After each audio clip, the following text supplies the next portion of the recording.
ಸಂತೋಷ್ ತುಂಬ ಒಳ್ಳೆ ವ್ಯಕ್ತಿ ಆಗಿರ್ತಾನೆ. ಅವನು ಹೆಂಡತಿ ಆರ್ತಿನ ತುಂಬಾನೇ ಪ್ರೀತಿಸ್ತಿರ್ತಾನೆ, ತುಂಬ ಚೆನ್ನಾಗಿ ನೋಡ್ಕೊಳ್ತಾ ಇರ್ತಾನೆ.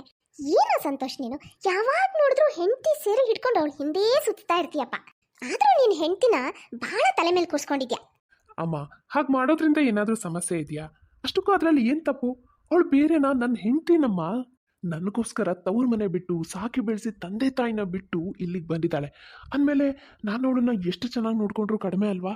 ನಿನ್ನ ಹೆಂಡತಿ ಒಬ್ಬಳೇ ತವ್ರ ಮನೆ ಬಿಟ್ಟು ಬಂದಿದ್ದಾಳೇನೋ ಅನ್ನಂಗೆ ಆಡ್ತೀಯ. ಎಲ್ಲ ಹೆಣ್ಮಕ್ಳು ಮದುವೆ ಆದಮೇಲೆ ತವ್ರ ಮನೆ ಬಿಟ್ಟು ಗಂಡನ ಮನೆಗೆ ಬರಲೇಬೇಕು. ಗಂಡನ ಮನೆಗೆ ಬರಬೇಕಿದ್ರೆ ತವ್ರ ಮನೆಯಿಂದ ಜೊತೆಗೆ ಯಾರನ್ನಾದ್ರೂ ಕರ್ಕೊಂಬರೋದನ್ನ ನೋಡಿದ್ಯಾ? ಇಲ್ಲ ಅಲ್ವಾ? ಜಗತ್ತಲ್ಲಿ ನಿನ್ನ ಹೆಂಡತಿ ಒಬ್ಬಳೇ ತವ್ರ ಮನೆ ಬಿಟ್ಟು ಗಂಡನ ಮನೆಗೆ ಬಂದಿದ್ದಾಳೇನೋ ಅನ್ನಂಗೆ ಹೇಳ್ತೀಯಪ್ಪ. ಅಷ್ಟೊತ್ತಿಗಲ್ಲಿಗೆ ಆರ್ತಿ ಬರ್ತಾಳೆ. ಮಾವ, ನೀವು ಟ್ಯಾಬ್ಲೆಟ್ ತಗೊಳ್ಳೋ ಟೈಮ್ ಆಯಿತು, ತಗೊಳ್ಳಿ ಟ್ಯಾಬ್ಲೆಟ್ ಮತ್ತು ನೀರು ತಂದಿದ್ದೀನಿ. ಅತ್ತೆ, ನೀವು ಸೊಂಟ ನೋವು ಅಂತ ಹೇಳ್ತಿದ್ರಲ್ಲ, ಬನ್ನಿ ಎಣ್ಣೆ ಹಚ್ಚಿ ಮಸಾಜ್ ಮಾಡ್ತೀನಿ. ಹಾಗೆ ನಿಂಬು ಜ್ಯೂಸ್ ಮಾಡು ಅಂತ ಹೇಳಿದ್ರಿ, ಮಾಡಿ ಫ್ರಿಜ್ಜಲ್ಲಿ ಇಟ್ಟಿದ್ದೀನಿ ನೋಡಿ. ಎಲ್ಲರನ್ನೂ ಪ್ರೀತಿಸೋ, ಎಲ್ಲರ ಬಗ್ಗೆ ಕೇರ್ ತಗೊಳ್ಳೋ ಅಂಥ ಆರ್ತಿ. ಅಂಥ ಆರ್ತಿಗೆ ಗುಣ ಆಗದೆ ಇರೋವಂಥ ಕಾಯಿಲೆ ಬಂದ್ಬಿಡತ್ತೆ. ಆದರೆ ಅದ್ರ ಸುಳುವು ಯಾರಿಗೂ ಸಿಕ್ಕಿರಲ್ಲ ರೀ. ಇತ್ತೀಚೆಗೆ ಅದು ಏನಾಗಿದೆಯೋ ಗೊತ್ತಿಲ್ಲ, ಯಾವಾಗಲೂ ಹೊಟ್ಟೆಲಿ ಒಂಥರ ನೋವು ಇದ್ದೇ ಇರುತ್ತೆ. ನಡೀರಿ, ಒಂದ್ಸಲ ಹಾಸ್ಪಿಟಲಿಗೆ ಹೋಗಿ ಚೆಕಪ್ ಮಾಡಿಸ್ಕೊಂಡು ಬರೋಣ. ಗ್ಯಾಸ್ ಆಗಿರ್ಬೇಕು ಬಿಡೆ, ಚಿಕ್ಕದನ್ನು ಯಾಕೆ ಇಷ್ಟು ದೊಡ್ಡದು ಮಾಡ್ತಿದ್ಯಾ? ಸುಮ್ಮನೆ ಹೋಗಿ ಆಸ್ಪತ್ರೆಗೆ ಅಷ್ಟು ದುಡ್ಡು ಸುರಿಬೇಕಾ ಇವಾಗ? ಹೌದು, ಒಂದು ನಾಲ್ಕು ಅಜ್ವಾಯಿನ ಕಾಳು ತಿನ್ನು, ಸ್ವಲ್ಪ ವಾಕ್ ಗೀಕ್ ಮಾಡು, ಎಲ್ಲ ಸರಿ ಹೋಗುತ್ತೆ ಅಷ್ಟೇ. ಇರ್ಬೋದೇನೋ ಆರ್ತಿ, ನೋಡು ಅಜ್ವಾಯಿನ್ ಏನಾದರೂ ತಿನ್ನು. ನಿನ್ಗೇನಾದ್ರು ಕಡಿಮೆ ಅನ್ನಿಸ್ಲಿಲ್ಲ ಅಂದರೆ ಡಾಕ್ಟರ್ ಹತ್ರ ಹೋಗಿ ಬರೋಣ, ಆಯಿತಾ? ಮತ್ತು ನೋವಿದ್ರು ಏನು ಹೇಳಿದೆ ಸುಮ್ಮನೆ ಮಾತ್ರ ಇರಬೇಡ. ಆಸ್ಪತ್ರೆಗೆ ಸುಮ್ಮನೆ ಹಣ ಸುರಿಯೋದಾಗತ್ತೆ ಅಂತ ಅತ್ತೆ ಹೇಳಿದ ಮಾತು ಕೇಳಿ ಆರ್ತಿ ಸುಮ್ಮನೆ ಆಗ್ಬಿಡ್ತಾಳೆ. ಇದಾದ ಮೇಲಿಂದ ಅವಳಿಗೆ ಏನೇ ನೋವು ಇದ್ರೂ ಗಂಡನ ಹತ್ರ ಹೇಳೋದೇ ಇಲ್ಲ. ಹೊಟ್ಟೆ ತುಂಬ ನೋವ್ತಿದೆ, ಏನು ಮಾಡಲಿ? ಸ್ವಲ್ಪ ಹೊತ್ತಿಗೆ ಕಿಚನಿಂದ ಆಚೆ ಹೋಗಿ ರೂಮಲ್ಲಿ ಕುತ್ಕೊಂಡು ರೆಸ್ಟ್ ಮಾಡ್ತೀನಿ. ಅಷ್ಟೊತ್ತಿಗೆ ಮಾವನ ಧ್ವನಿ ಕೇಳುತ್ತೆ. ಆರ್ತಿ, ಎಷ್ಟೊತ್ತು ಮಾಡ್ತೀಯಮ್ಮ? ಬಿಸಿ ಬಿಸಿ ಚಪಾತಿ ಈಗ ಕೊಡ್ತೀಯಾ ಆಗ ಕೊಡ್ತೀಯ ಅಂತ ಕಾಯ್ತಿದ್ದೀನಿ, ಬೇಗ ಕೊಡಬಾರ್ದಾ? ಅಷ್ಟೊತ್ತಿಗೆ ಅಡುಗೆ ಮನೆ ಒಳಗೆ ಸಂತೋಷ್ ಬರ್ತಾನೆ. ಗಂಡನ ಮುಖ ನೋಡ್ತಿದ್ದ ಹಾಗೆ ಆರ್ತಿ ತನಗಿರೋ ನೋವೆಲ್ಲ ಮರ್ತು ಬಿಡ್ತಾ ಇರ್ತಾಳೆ. ಓಯ್ ಹೀರೋಯಿನ್, ಏನು ಹಾಗೆ ನನ್ನನ್ನು ನೋಡ್ತಿದ್ಯಾ? ಬೇಗ ಬೇಗ ಚಪಾತಿ ಮಾಡಿಕೊಡು, ನಾನು ತಗೊಂಡೋಗಿ ಅಪ್ಪಂಗೆ ಕೊಡ್ತೀನಿ. ಗಂಡನ ಪ್ರೀತಿ ಮುಂದೆ ಆರ್ತಿ ತನ್ನ ನೋವನ್ನೆಲ್ಲ ಮರೆತು ಮನೆಯವರೆಲ್ಲರಿಗೂ ಅಡುಗೆ ಮಾಡೋದ್ರಲ್ಲಿ ಮುಳುಗ್ತಾಳೆ. ಆರ್ತಿ, ಸಂಜೆ ಒಂದು 5 ಗಂಟೆ ಅಷ್ಟೊತ್ತಿಗೆ ರೆಡಿ ಆಗಿರು, ನಾನು ಬೇಗ ಆಫೀಸಿಂದ ಬರ್ತೀನಿ. ಇಬ್ಬರು ಡಾಕ್ಟರ್ ಹತ್ರ ಹೋಗಿ ಬರೋಣ. ಇಲ್ಲ ರೀ, ಈಗೇನು ಡಾಕ್ಟರ್ ಹತ್ರ ಹೋಗೋದಿಲ್ಲ, ಬೇಡ. ನನಗೇನಾಗಿಲ್ಲ, ನಾನು ಆರಾಮಾಗಿ. ನೀನು ಆರಾಮಾಗೇ ಇದೆಯಾ ಅಂತ ನನಗೆ ಗೊತ್ತು, ಆದರೂ ನನಗೆ ಎಲ್ಲೋ ಒಂದು ಕಡೆ ನನಗೆ ಸಮಾಧಾನ ಅನ್ನಿಸ್ತಾ ಇಲ್ಲ, ಯಾಕಂತ ಗೊತ್ತಿಲ್ಲ. ಹಾಗಾಗಿ ಒಂದ್ಸಲ ಡಾಕ್ಟರ್ ಹತ್ರ ಹೋಗಿ ಬಂದ್ಬಿಡೋಣ, ಇಲ್ಲ ಅನ್ಬೇಡ. ಸರಿ ರೀ. ಸಂಜೆ ಸಂತೋಷ್ ಬಂದು ಆರ್ತಿನ ಡಾಕ್ಟರ್ ಹತ್ರ ಕರ್ಕೊಂಡು ಹೋಗ್ತಾನೆ. ಡಾಕ್ಟರ್ ಆರ್ತಿಗೆ ಎಲ್ಲ ರೀತಿಯ ಪರೀಕ್ಷೆಗಳನ್ನು ಮಾಡ್ತಾರೆ. ಡಾಕ್ಟರ್, ಆರ್ತಿಗೆ ಏನಾಗಿದೆ? ಏನು ತೊಂದರೆ ಇಲ್ಲ ತಾನೇ? ಅವಳು ಆರಾಮಾಗಿದ್ದಾಳಲ್ವಾ? ಸಂತೋಷ್, ನಿಮಗೆ ಹೇಗೆ ಹೇಳಬೇಕು ಅಂತ ನನಗೆ ಗೊತ್ತಾಗ್ತಿಲ್ಲ, ಆದರೆ ಏನು ಮಾಡೋಕ್ಕಾಗಲ್ಲ, ನಾನು ಹೇಳಲೇಬೇಕು. ಅದು ಏನಂದರೆ, ನಿಮ್ಮ ವೈಫ್ ಆರ್ತಿಗೆ ಒಂದು ಅಪರೂಪದ ಕಾಯಿಲೆ ಇದೆ. ಇದು ಅಪರೂಪದಲ್ಲಿ ಅಪರೂಪ ಬರೋದು. ಆರ್ತಿಯವರು ಇನ್ನೂ ಜಾಸ್ತಿ ದಿನ ಬದುಕೋದಿಲ್ಲ. ನೀವು ಅವ್ರನ್ನ 1 ತಿಂಗಳು ಮೊದಲು ಕರ್ಕೊಂಡು ಬಂದಿದ್ರೆ ಏನಾದರೂ ಚಾನ್ಸಸ್ ಇತ್ತು, ಬಟ್ ಇವಾಗ ಏನೂ ಮಾಡೋಕ್ಕೆ ಸಾಧ್ಯ ಇಲ್ಲ. I am sorry Santosh. ಅಯ್ಯೋ ದೇವ್ರೆ, ಏನು ಮಾಡಲಿ? ಎಂಥ ಕೆಲಸ ಆಗೋಯ್ತು. 1 ತಿಂಗಳು ಮೊದಲೇ ಅವಳು ಹೊಟ್ಟೆ ನೋವು ಅಂತ ಹೇಳಿದಾಗಲೇ ನಾನು ಕರ್ಕೊಂಡು ಬರಬೇಕಿತ್ತು, ಈಸಿಯಾಗಿ ತಗೋಬಾರ್ದಾಗಿತ್ತು. ಏನು ಮಾಡಲಿ ನಾನು? ಡಾಕ್ಟರ್ ಪ್ಲೀಸ್, ಆರತಿ ಹತ್ರ ಮಾತ್ರ ಈ ವಿಷಯ ಹೇಳಬೇಡಿ, ಅವಳಿಗೆ ಮಾತ್ರ ಗೊತ್ತಾಗಬಾರ್ದು. ಅವಳಿಗೆ ಏನಾದರೂ ಗೊತ್ತಾದರೆ ಅವಳು ತುಂಬ ಮನಸ್ಸಿಗೆ ತೊಗೊಂಡು ಬಿಡ್ತಾಳೆ ಆಮೇಲೆ. ಅಷ್ಟೊತ್ತಿಗೆ ಹಿಂದೆಯಿಂದ ಆರ್ತಿ ಧ್ವನಿ ಕೇಳುತ್ತೆ. ನಾನು ಎಲ್ಲ ಕೇಳಿಸ್ಕೊಂಡಿದ್ದೀನಿ ಡಾಕ್ಟರ್, ನನಗಿನ್ನೆಷ್ಟು ಸಮಯ ಇದೆ? ಹೆಚ್ಚಂದರೆ 1-2 ತಿಂಗಳು ಆರ್ತಿ ಅವರೇ. ಸಂತೋಷ್ ಆರ್ತಿನ ಕರ್ಕೊಂಡು ಮನೆಗೆ ಬರ್ತಾನೆ. ಆರ್ತಿ ಹುಷಾರಿಲ್ದೇ ಇದ್ರು ಮಾಮೂಲಿ ಹಾಗೆ ಮನೆ ಕೆಲಸ ಎಲ್ಲ ಮಾಡ್ತಿರ್ತಾಳೆ. ಆರ್ತಿ, ನೀನು ಇರೋ ಅಷ್ಟು ದಿನನೂ ಸಂಪೂರ್ಣವಾಗಿ ನಾನು ನಿನ್ನ ಜೊತೆನೇ ಸಮಯ ಕಳಿಬೇಕು ಅಂತ ಬಯಸ್ತೀನಿ. ಹಾಗಾಗಿ ನಾನು ನನ್ನ ಕೆಲಸ ಬಿಟ್ಬಿಟ್ಟೆ. ನಿನಗೇನು ತಲೆಗಿನ ಸರಿ ಇದೆಯೋ ಇಲ್ವೋ? ಅವಳು ಸಾಯ್ತಾಳೆ ಅಂತ ನೀನು ಕೆಲಸ ಬಿಟ್ಟು ಕೂತಿದ್ಯಲ್ಲ, ಅವಳು ಹೋಗ್ತಾಳೆ ಅಂತ ನೀನು ಕೆಲಸ ಬಿಟ್ಟು ಕೂತ್ರೆ ಮಿಕ್ಕೋರ್ ಗತಿ ಏನು? ನೀನು ಉಪವಾಸ ಇದ್ದು ನಮ್ಮನ್ನು ಉಪವಾಸ ಸಾಯಿಸ್ಬೇಕು ಅಂತಿದ್ಯಾ? ಈ ಹುಚ್ಚಾಟ ಎಲ್ಲ ಬಿಟ್ಟು ಕೆಲ್ಸಕ್ಕೆ ಹೋಗೋದ್ ಕಲಿ. ಹೋಗೋರು ಹೋಗ್ತಾರಪ್ಪ, ಹಾಗಂತ ಬದುಕಿರೋರು ಅವ್ರ ಜೊತೆನೆ ಹೋಗೋಕ್ಕಾಗುತ್ತಾ? ನಾಳೆಯಿಂದನೇ ನೀನು ಕೆಲ್ಸಕ್ಕೆ ಹೋಗು. ಆರ್ತಿ, ನಡಿ, ನೀನು ಅಡುಗೆ ಮಾಡು. ಸಂತೋಷ್ ಈಗ ಸದಾ ಅಳ್ತಾನೆ ಇರ್ತಾನೆ. ಅವ್ನು ಆಫೀಸಿಗೇನೋ ಹೋಗ್ತಿರ್ತಾನೆ, ಆದರೆ ಅವನ ಮನಸ್ಸು ಮಾತ್ರ ಆರ್ತಿ ಹತ್ರನೇ ಇರುತ್ತೆ. ಯಾವಾಗ ಆರ್ತಿಗೆ ಏನಾಗ್ಬಿಡುತ್ತೋ ಅನ್ನೋ ಭಯ ಅವನಿಗೆ ಕಾಡ್ತಾ ಇರುತ್ತೆ. ಈ ಕಡೆ ಆರ್ತಿಗೂ ತುಂಬಾನೇ ಭಯ ಇರುತ್ತೆ, ಆದರೆ ಗಂಡನ ಎದುರಿಗೆ ಮಾತ್ರ ತಾನು ಸ್ಟ್ರಾಂಗ್ ಆಗಿರೋ ಥರ ಆ್ಯಕ್ಟ್ ಮಾಡ್ತಿರ್ತಾಳೆ. ರೀ, ನಿಮ್ಮ ಹತ್ರ ನಾನು ಒಂದು ಮಾತು ಹೇಳಬೇಕಿತ್ತು. ಅದೇನು ಹೇಳು? ನೀವು ನಾನು ಹೋದ್ಮೇಲೆ ಇನ್ನೊಂದು ಮದುವೆ ಆಗಬೇಕು. ಇಲ್ಲ, ಸಾಧ್ಯ ಇಲ್ಲ. ಏನ್ ಮಾತಾಡ್ತಿದ್ಯಾ ನೀನು? ಈ ರೀತಿ ಯೋಚನೆನಾದ್ರೂ ಹೇಗ್ ಮಾಡ್ತಾ ಇದೀಯ ಆರ್ತಿ? ಇಲ್ಲ, ನಾನು ಯಾವತ್ತೂ ಇನ್ನೊಂದು ಮದುವೆ ಆಗಲ್ಲ, ಯಾವತ್ತೂ ಆಗಲ್ಲ. ರೀ, ನನ್ನ ಮಾತು ಸ್ವಲ್ಪ ಕೇಳಿ. ನನ್ನ ಈ ಮಾತನ್ನು ನೀವು ನಡೆಸಲೇಬೇಕು. ಆರ್ತಿ ತುಂಬ ಕೇಳ್ಕೊಂಡ್ಮೇಲೆ ಸಂತೋಷ್ ಅವಳ ಮಾತಿಗೆ ಒಪ್ಪಲೇಬೇಕಾಗುತ್ತೆ.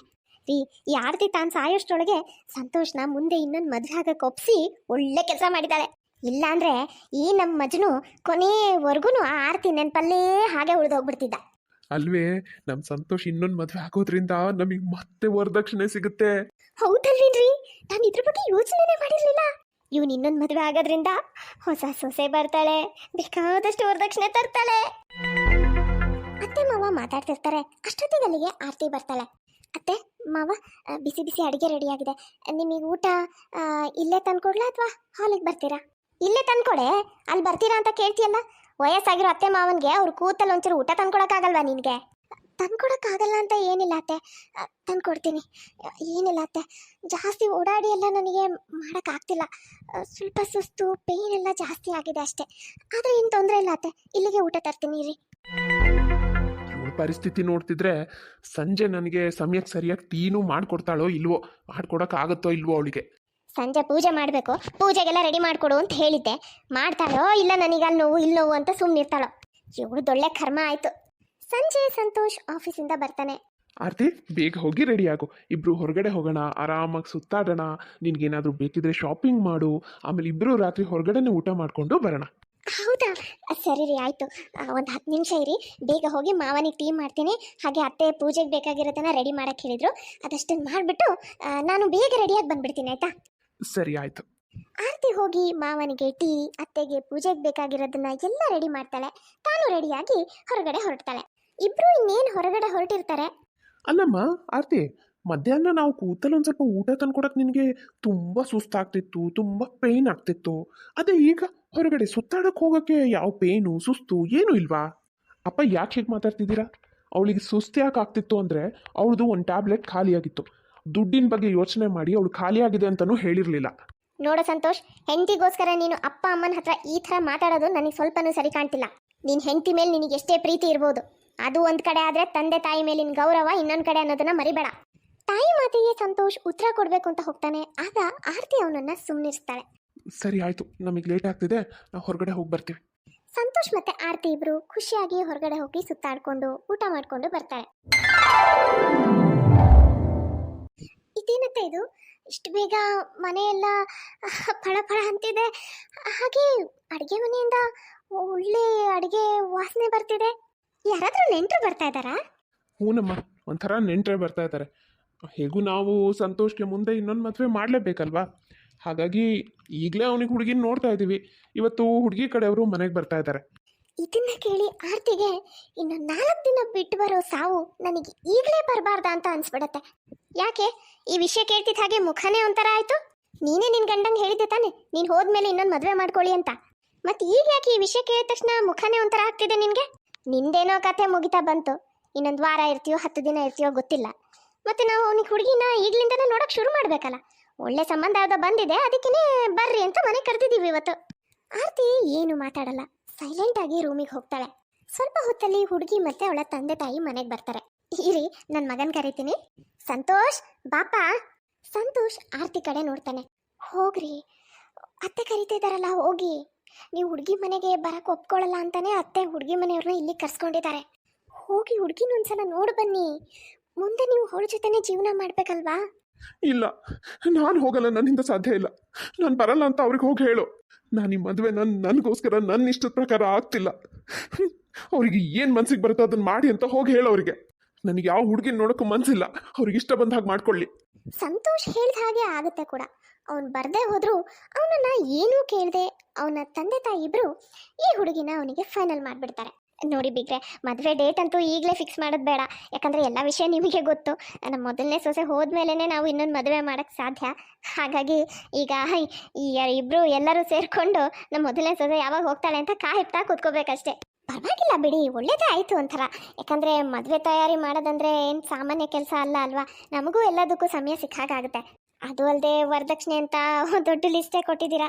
ಅದನ್ನೆಲ್ಲ ರೆಡಿ ಮಾಡ್ಕೊಳ್ಳೋಕ್ಕೂ ನಮಗೆ ಟೈಮ್ ಸಿಗುತ್ತಲ್ವಾ? ಹಾಗಾಗಿ ಒಳ್ಳೇದಾಯ್ತು ಬಿಡಿ, ಏನು ತೊಂದರೆ ಇಲ್ಲ. ಹೀಗೆ ಹುಡುಗಿ ಕಡೆಯವರು ಮಾತುಕತೆ ಎಲ್ಲ ಮುಗಿಸ್ಕೊಂಡು ವಾಪಸ್ ಮನೆಗೆ ಹೋಗ್ತಾರೆ. ಈ ಕಡೆ ರೂಮ್ನಲ್ಲಿ ಸಂತೋಷ್ ಆರ್ತಿನ ತಪ್ಕೊಂಡು ಅಳ್ತಾ ಕೂತಿರ್ತಾನೆ. ಆರ್ತಿ, ನನಗಿಷ್ಟ ಇಲ್ಲ ಅಂದ್ರೂ ನೀನು ಯಾಕೆ ನನ್ನ ಜೀವನದಲ್ಲಿ ಇನ್ನೊಂದು ಹುಡುಗಿ ಬರೋ ಹಾಗೆ ಮಾಡಿ ಹೋಗ್ತಾ ಇದೆಯಾ?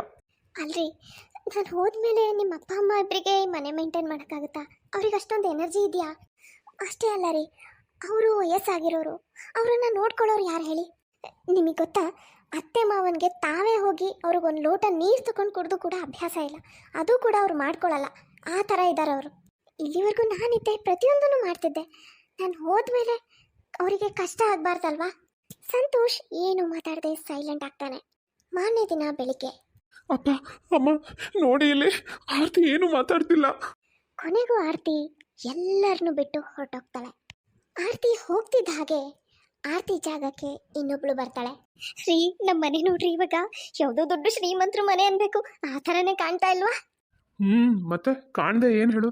ಯಾಕಂದ್ರೆ ಹುಡುಗಿ ಮನೆಯವ್ರ ಕಡೆಯಿಂದ ಪ್ರತಿಯೊಂದು ವಸ್ತುನು ಹೀಗೆ ಇರಬೇಕು, ಇಂಥ ಬ್ರ್ಯಾಂಡೇ ಆಗಬೇಕು ಅಂತ ಹೇಳಿ ಕೇಳಿಸ್ಕೊಂಡಿದ್ದೀನಿ. ಅದ್ ಸರಿ ರೀ, ಈ ನಮ್ಮ ಹೊಸ ಸೊಸೆ ಪ್ರೀತಿಯಲ್ಲಿ ಎಲ್ಲೂ ಅವಳು ಕಾಣ್ತಾನೆ ಇಲ್ವಲ್ಲ? ನನಗಂತೂ ವಿಪರೀತ ಹೊಟ್ಟೆ ಹಶ್ವಾಗಿ ಹೋಗಿದೆ. ಪ್ರೀತಿ, ಪ್ರೀತಿ ಎಲ್ಲಿದ್ಯೆ? ಪ್ರೀತಿ ಕಡೆಯಿಂದ ಹಾ ಇಲ್ಲ ಹೂ ಇಲ್ಲ. ಸಂತೋಷ್, ಸಂತೋಷ್ ಎಲ್ಲಿದ್ಯಪ್ಪ? ಅವನು ಎಲ್ಲೇ ಇರ್ತಾನೆ ಇಷ್ಟೊತ್ತಲ್ಲಿ? ಅವನಂತೂ ಈಗ ಬೆಳಿಗ್ಗೆ ಬೇಗ ಎದ್ದು ಆಫೀಸಿಗೆ ಹೋದ ಅಂದರೆ ರಾತ್ರಿ ಲೇಟಾಗಿ ಮನೆಗೆ ಬರ್ತಾನೆ. ಅವನು ಎರಡನೇ ಮದುವೆ ಆಗಿರೋದು ಮನೇನ ನಮ್ಮನ್ನು ನೋಡ್ಕೊಳ್ಳೋಕ್ಕೆ ಮನೇಲಿ ಒಬ್ಬರು ಬೇಕು ಅಂತ ಅಷ್ಟೇ ಹೊರತು ಇನ್ಯಾವುದಕ್ಕೂ ಅಲ್ಲ ಅನಿಸುತ್ತೆ. ಅದು ಆ ಆರ್ತಿ ಹೇಳಿ ಹೋಗಿದ್ದಕ್ಕೆ ಒಪ್ಕೊಂಡಿದ್ದಾನೆ, ಇಲ್ಲಾಂದರೆ ಅವ್ನು ಎರಡನೇ ಮದುವೆ ಮಾಡ್ಸೋದು ಭಾಳ ಕಷ್ಟ ಆಯಿತು. ಸರಿ ಸರಿ, ಈ ಪ್ರೀತಿ ಎಲ್ಲಿ ಹೋದ್ಲು ರೀ? ಇನ್ನೂ ತಿಂಡಿ ಇಲ್ಲ, ಕಾಫಿ ಇಲ್ಲ, ನಂಗಂತೂ ಸಿಕ್ಕಾಪಟ್ಟೆ ಹಶು ಬರೆ ಆಗಿದೆ. ಅಷ್ಟೊತ್ತಿಗೆ ಪ್ರೀತಿ ಜೀನ್ಸ್ ಪ್ಯಾಂಟು ಟೀ ಶರ್ಟ್ ಹಾಕ್ಕೊಂಡು ರೆಡಿಯಾಗಿ ಬರ್ತಾಳೆ. ಪ್ರೀತಿ, ಇಷ್ಟು ಹೊತ್ತಲ್ಲಿ ಎಲ್ಲಿ ಹೊಟ್ಟಿದ್ಯಮ್ಮ? ನಿನ್ನ ಅತ್ತೆ ಮಾವ ಇಬ್ರು ನಾವು ಬೆಳಗ್ಗೆಯಿಂದ ಹಚ್ಕೊಂಡು ಕೂತಿದ್ದೀವಿ. ನೀನು ಕಾಫಿ ತಂದು ಕೊಡ್ತೀಯಾ, ತಿಂಡಿ ತಂದು ಕೊಡ್ತೀಯಾ ಅಂತ ಕಾಯ್ತಾ ಕೂತಿದ್ದೀವಿ. ನೀನು ನೋಡಿದ್ರೆ ರೆಡಿಯಾಗೆಲ್ಲ ಹೊರಟಿದ್ಯಾ? ಯಾಕೆ, ನಾನೇ ತಂದು ಕೊಡ್ತೀನಿ ಅಂತ ಯಾಕೆ ಕಾಯ್ತಾ ಕೂತಿದ್ದೀರಾ? ಅಡುಗೆ ಮನೆಗೇನು ಬೀಗ ಗೀಗ ಹಾಕಿದ್ಯಾ? ಹಾಂ, ನಮ್ಮ ಅಪ್ಪನ ಹತ್ರ ಇಂಥದ್ದೇ ಫ್ರಿಜ್ ಬೇಕು ಅಂತ ಕೊಡ್ಸ್ಕೊಂಡಿದ್ದೀರಲ್ವಾ? ಅದರಲ್ಲಿ ನಿಮಗೆ ಏನೇನು ಅಡುಗೆ ಬೇಕೋ ಅದಕ್ಕೆ ಬೇಕಾಗಿರೋ ಸಾಮಾನೆಲ್ಲ ತಂದು ತುಂಬಿಕೊಂಡು ನೀವೇ ಅಡುಗೆ ಮನೆಗೆ ಹೋಗಿ ಅಡುಗೆ ಮಾಡಿಕೊಂಡು ತಿನ್ನಿ. ನಾನು ಮಾಡ್ಕೊಡ್ತೀನಿ ಅಂತ ಕಾಯಕ್ಕೆ ಹೋಗಬೇಡಿ. ನಾನಿಲ್ಲಿ ಯಾರು ಸೇವೆ ಮಾಡೋಕ್ಕೂ ಬಂದಿಲ್ಲ, ಯಾರನ್ನು ನೋಡ್ಕೊಳ್ಳೋಕ್ಕೂ ಬಂದಿಲ್ಲ. ನನಗೆ ಹೊರಗಡೆ ಕೆಲಸ ಇದೆ, ಫ್ರೆಂಡ್ಸ್ ಜೊತೆ ಶಾಪಿಂಗ್ ಹೋಗ್ತಾ ಇದ್ದೀನಿ. ಬಾಯ್. ಅಯ್ಯೋ ದೇವ್ರೆ, ಏನಾಯಿತು ಪದ್ಮ? ಸೊಸೆ ಅಂದರೆ ಈ ಥರನೂ ಇರ್ತಾರ? ನಮ್ಮ ಆರ್ತಿ ಯಾವತ್ತೂ ನಮ್ಮ ಜೊತೆ ಈ ಥರ ಮಾತಾಡಿಲ್ವಲ್ಲೇ? ಯಾವಾಗಲೂ ಅವಳಿಗೆ ನಮ್ಮ ಬೇಕು ಬೇಡ, ನಮ್ಮ ಊಟ ತಿಂಡಿ ಇದ್ರ ಬಗ್ಗೆನೇ ಯೋಚನೆ ಇರ್ತಾ ಇತ್ತು. ಹೋಗ್ಲಿ ಬಿಡ್ರಿ, ಈಗ ಅವಳ ವಿಷಯ ಯಾಕೆ? ಈ ಥರ ಮಾತೇನೋ ಆಡ್ತಿರ್ಲಿಲ್ಲ. ಆದರೆ ಇಂಥ ಬ್ರ್ಯಾಂಡೆಡ್ ಸೋಫಾ, ಫ್ರಿಜ್ಜು ಇವನ್ನೆಲ್ಲ ತಂದಿದ್ಲ ಅವಳು ತವ್ರ ಮನೆಯಿಂದ, ಇಲ್ಲ ತಾನೆ? ಈಗೇನು ನಮ್ಮಿಬ್ರಿಗೂ ಒಂದು ಸ್ವಲ್ಪ ತಿಂಡಿ ಮಾಡ್ಕೊಳ್ಳೋದಷ್ಟೇ ತಾನೆ. ನಾನೇ ಹೋಗಿ ಒಂದು ಅರ್ಧ ಗಂಟೆಲಿ ಮಾಡಿಬಿಡ್ತೀನಿ ಬಿಡಿ. ಸಂಜೆ ಸಮಯ. ಪ್ರೀತಿ, ನಾನು ಟೀ ಕುಡಿಯೋ ಟೈಮ್ ಆಯಿತು, ಒಂದು ಸ್ವಲ್ಪ ಬೇಗ ಟೀ ಮಾಡಮ್ಮ. ಹಾಗೆ ಪ್ರೀತಿ, ನಾನು ಸಂಜೆ ಪೂಜೆ ಮಾಡೋ ಟೈಮ್ ಆಯಿತು, ಸ್ವಲ್ಪ ಪೂಜೆಗೆ ಬೇಕಾಗಿರೋದನ್ನ ರೆಡಿ ಮಾಡ್ಕೊಡಮ್ಮ. ಓ ಗಾಡ್, ಯಾವಾಗ ನೋಡಿದ್ರು ಪ್ರೀತಿ ಅದು ಮಾಡು ಇದು ಮಾಡು, ಅದು ತಂದ್ಕೊಡು ಇದು ತಂದ್ಕೊಡು ಅಂತ ಏನಾದರೂ ಒಂದು ಕಿರ್ಸ್ತಾನೆ ಇರ್ತೀರಲ್ಲ. ಸೊಸೆ ಅಂದರೆ ಏನು ಅನ್ಕೊಂಡಿದ್ದೀರಾ? ಈ ಮನೆ ಕೆಲಸದವಳು ಅಂತ ತಿಳ್ಕೊಂಡಿದ್ದೀರಾ? ಅಲ್ಲಮ್ಮ ಪ್ರೀತಿ, ಅಲ್ಲನೂ ಇಲ್ಲ ಬೆಲ್ಲನೂ ಇಲ್ಲ. ನಿಮಗೆ ಏನು ಬೇಕೋ ಅದನ್ನು ನೀವೇ ಹೋಗಿ ಮಾಡ್ಕೊಳ್ಳಿ. ಪ್ರೀತಿ ಏನೂ ಮಾಡದೇ ಇರೋ ಕಾರಣ ಅನಿವಾರ್ಯವಾಗಿ ಪದ್ಮಾಳೆ ಎಲ್ಲ ಕೆಲಸನೂ ಮಾಡಬೇಕಾಗತ್ತೆ. ಇಡೀ ದಿನ ಮನೆ ಕೆಲಸ ಎಲ್ಲ ಮಾಡಿ ಅವಳು ಸುಸ್ತಾಗ್ಬಿಡ್ತಾಳೆ. ಅಯ್ಯೋ ದೇವ್ರೆ, ಇವಳಿಗೆ ಏನಾಯ್ತಪ್ಪ? ಈ ಕಡೆ ಎಚ್ಚರನೇ ಇಲ್ಲ, ಮಲಗ್ಬಿಟ್ಟಿದ್ದಾಳೆ. ಎಷ್ಟು ಹೇಳ್ಸಿದ್ರು ಹೇಳ್ತಿಲ್ಲ. ಸಂತೋಷ್, ಸಂತೋಷ್ ಬಾಪ, ಇಲ್ಲಿ ನಿಮ್ಮಮ್ಮ ಮಾತಾಡ್ತಿಲ್ಲ ಕಣೋ, ಮಲಗ್ಬಿಟ್ಟಿದ್ದಾಳೆ. ಈ ಕಡೆ ಎಚ್ಚರನೇ ಇಲ್ಲ. ಬಾಪ, ಬೇಗ ಆಸ್ಪತ್ರೆ ಕರ್ಕೊಂಡು ಹೋಗೋಣ ಬಾರೋ. ಏನಾಯ್ತು? ಯಾಕೆ ಹೀಗೆ ಕೂಕೋತಾ ಇದ್ದೀರಾ? ಇಷ್ಟೊತ್ತಲ್ಲಿ ಸಂತೋಷ್ ಆಫೀಸಿಗೆ ಹೋಗಿರ್ತಾರೆ ಅನ್ನೋದು ಮರ್ತೋಗ್ಬಿಟ್ಟಿದ್ದೀರಾ? ಸಂತೋಷ್ ಸಂತೋಷ್ ಅಂತ ಕಿರಿಸ್ತಾ ಇದ್ದೀರಲ್ಲ. ಪ್ರೀತಿ, ನಿನಗೆ ಕಾರ್ ಡ್ರೈವ್ ಮಾಡಕ್ಕೆ ಬರುತ್ತಲ್ವಾ? ನಡಿಯಮ್ಮ ನಡಿ, ನಿಮ್ಮ ಅತ್ತೆನ ಆಸ್ಪತ್ರೆ ಕರ್ಕೊಂಡು ಹೋಗೋಣ. ನಡಿಯಮ್ಮ ಬೇಗ. ನನಗೆ ಗೊತ್ತಿಲ್ಲ, ನಾನೀಗೆಲ್ಲೂ ಬರೋಕ್ಕೆ ರೆಡಿ ಇಲ್ಲ. ನನಗೆ ನಿದ್ದೆ ಬರ್ತಾ ಇದೆ. ಯಾವುದಾದ್ರೂ ಆಟೋ ಗೀಟೋ ಹುಡ್ಕೊಂಡು ಆಸ್ಪತ್ರೆ ಕರ್ಕೊಂಡು ಹೋಗಿ, ಅಂಥದ್ದೇನೂ ಆಗಿರಲ್ಲ ಅವ್ರಿಗೆ. ಅಯ್ಯೋ ದೇವ್ರೆ, ನನಗೇನು ಮಾಡಲಿ? ಯಾರ ಹತ್ರ ಸಹಾಯ ಕೇಳಿ? ಪದ್ಮ ನೋಡಿದ್ರೆ ಅವಳಿಗೆ ಎಚ್ಚರನೇ ಇಲ್ಲ. ನಾಗರಾಜ್ ಹೆಂಡತಿ ಪರಿಸ್ಥಿತಿ ನೋಡಿ ದಿಕ್ಕೇ ತೋಚದೆ ಅಳ್ತಾ ನಿಂತ್ಕೊಂಡ್ಬಿಟ್ಟಿರ್ತಾನೆ. ಆಗ ಆರ್ತಿ ಎದುರಿಗೆ ಕಾಣಿಸ್ಕೊಳ್ತಾಳೆ. ಮಾವ, ಅತ್ತೆಗೆ ಏನಾಯ್ತು? ಟೆನ್ಷನಲ್ಲಿ ಇದ್ದಂಥ ನಾಗರಾಜ್ ಎದುರುಗಡೆ ಆರ್ತಿನ ನೋಡಿ ಅವಳೀಗ ಬದುಕಿಲ್ಲ ಅನ್ನೋದನ್ನೇ ಮರ್ತೋಗ್ಬಿಡ್ತಾನೆ. ಆರ್ತಿ, ಆರ್ತಿ, ಒಳ್ಳೆ ಸಮಯಕ್ಕೆ ಬಂದ್ಯಮ್ಮ. ಈಗ ನೀನೇ ನಿಮ್ಮ ಅತ್ತೆನ ಕಾಪಾಡಕ್ಕೆ ಸಾಧ್ಯ. ನನಗಂತೂ ಏನು ಮಾಡಬೇಕು ಅಂತಲೇ ಗೊತ್ತಾಗ್ತಿರ್ಲಿಲ್ಲ. ನೋಡಮ್ಮ, ನಿಮ್ಮ ಅತ್ತೆ ಹೇಗೆ ಎಚ್ಚರ ತಪ್ಪಿಟ್ಟಿದ್ದಾಳೆ. ಮಾವ, ನೀವೇನು ಚಿಂತೆ ಮಾಡಬೇಡಿ, ಆಸ್ಪತ್ರೆ ಕರ್ಕೊಂಡು ಹೋಗೋಣ ಬನ್ನಿ ನನ್ನ ಜೊತೆ. ಆರತಿ ಸಹಾಯದಿಂದ ನಾಗರಾಜ್ ಹೆಂಡತಿನ ಆಸ್ಪತ್ರೆ ಕರ್ಕೊಂಡು ಬಂದು ಸೇರಿಸ್ತಾನೆ. ಡಾಕ್ಟ್ರು ಟ್ರೀಟ್ಮೆಂಟ್ ಎಲ್ಲ ಮಾಡಿದ್ಮೇಲೆ ಪದ್ಮ ಸ್ವಲ್ಪ ಆರಾಮಾಗ್ತಾಳೆ, ಅವಳಿಗೆ ಎಚ್ಚರ ಕೂಡ ಆಗುತ್ತೆ. ಆಗ ಅಲ್ಲಿಗೆ ಸಂತೋಷ್ ಬರ್ತಾನೆ. ಅಪ್ಪ, ಅಮ್ಮಂಗೆ ಏನಾಗಿತ್ತು? ಅಲ್ಲ, ಅಷ್ಟು ರಾತ್ರಿಯಲ್ಲಿ ಆಸ್ಪತ್ರೆವರೆಗೂ ಹೇಗೆ ಬಂದ್ರಿ? ನಮ್ಮ ಕಾರ್ ಬೇರೆ ಇಲ್ಲ, ಆಸ್ಪತ್ರೆ ಮುಂದೆ ಇದೆ. ನಮ್ಮ ಕಾರ್ ಇಲ್ಲಿಗೆ ಹೇಗೆ ಬಂತು? ನಿಮ್ಗೆ ಯಾರು ಹೆಲ್ಪ್ ಮಾಡಿದ್ರು? ಪದ್ಮ ಮತ್ತೆ ನಾಗರಾಜ್ ಇಬ್ರು ಕಣ್ಣಲ್ಲೂ ನೀರು ತುಂಬಿಕೊಂಡಿರತ್ತೆ. ಇಬ್ರಿಗೂ ತುಂಬಾ ಬೇಜಾರಾಗಿರುತ್ತೆ. ಇಬ್ರು ಮಗನ ಹತ್ರ ಏನು ಅಂತ ಹೇಳ್ತಾರೆ. ಆರ್ತಿ ತಾನು ಸತ್ತ ಮೇಲೆ ಕೂಡ ಗಂಡನ ಮನೆನ ನೋಡ್ಕೊಳ್ತಾ ಇದ್ದಾಳೆ, ಎಷ್ಟು ಕೇರ್ ಮಾಡ್ತಾ ಇದ್ದಾಳೆ ಅನ್ನೋದನ್ನ ಅವ್ರು ಹೇಗೆ ತಾನೇ ಹೇಳ್ತಾರೆ. ಯಾಕಂದ್ರೆ ಅವರು ಅವಳ ಜೊತೆ ನಡ್ಕೊಂಡಿರೋ ರೀತಿ ಹಾಗಿರುತ್ತೆ. ಆರ್ತಿ ಬದುಕಿದ್ದಾಗ ತಾವು ಅವಳ ಜೊತೆ ಎಷ್ಟು ಕೆಟ್ಟದಾಗ ನಡ್ಕೊಂಡ್ವಿ, ಅವಳಿದ್ದಾಗ ಅವಳ ಜೊತೆ ತಾವು ಚೆನ್ನಾಗಿರ್ಬೇಕಿತ್ತು, ಅವಳು ತಮ್ಮನ್ನು ಬಿಟ್ಟು ಹೋಗಬಾರ್ದಿತ್ತು, ಹೀಗೆ 1000 ಪ್ರಶ್ನೆಗಳು ಅವ್ರ ಮನಸ್ಸಲ್ಲಿ ಹುಟ್ಕೊಳುತ್ತೆ. ಆದರೆ ಯಾರೀಗ ಏನೇ ಅಂದ್ಕೊಂಡ್ರು, ಎಷ್ಟೇ ಪಶ್ಚಾತ್ತಾಪ ಪಟ್ಟರು ಏನು ಪ್ರಯೋಜನ ಇರಲ್ಲ. ಯಾಕಂದರೆ ಆರ್ತಿ ಎಲ್ಲರನ್ನೂ ಬಿಟ್ಟು ಹೊರಟೋಗ್ಬಿಟ್ಟಿರ್ತಾಳೆ. ನೋಡಿದ್ರಲ್ಲ ಫ್ರೆಂಡ್ಸ್, ಇವತ್ತಿನ ಈ ವಿಡಿಯೋ ನಿಮಗೆ ಸ್ವಲ್ಪನಾದರೂ ಇಷ್ಟ ಆಗಿದ್ರೆ ಪ್ಲೀಸ್ ಚಾನಲ್ನ ಸಬ್ಸ್ಕ್ರೈಬ್ ಮಾಡಿ, ಹಾಗೆ ಪ್ಲೀಸ್ ಲೈಕ್ ಮಾಡೋದನ್ನು ಮಾತ್ರ ಮರಿಬೇಡಿ. ಮುಂದಿನ ವಿಡಿಯೋದಲ್ಲಿ ಮತ್ತೆ ಸಿಗೋಣ. Bye friends.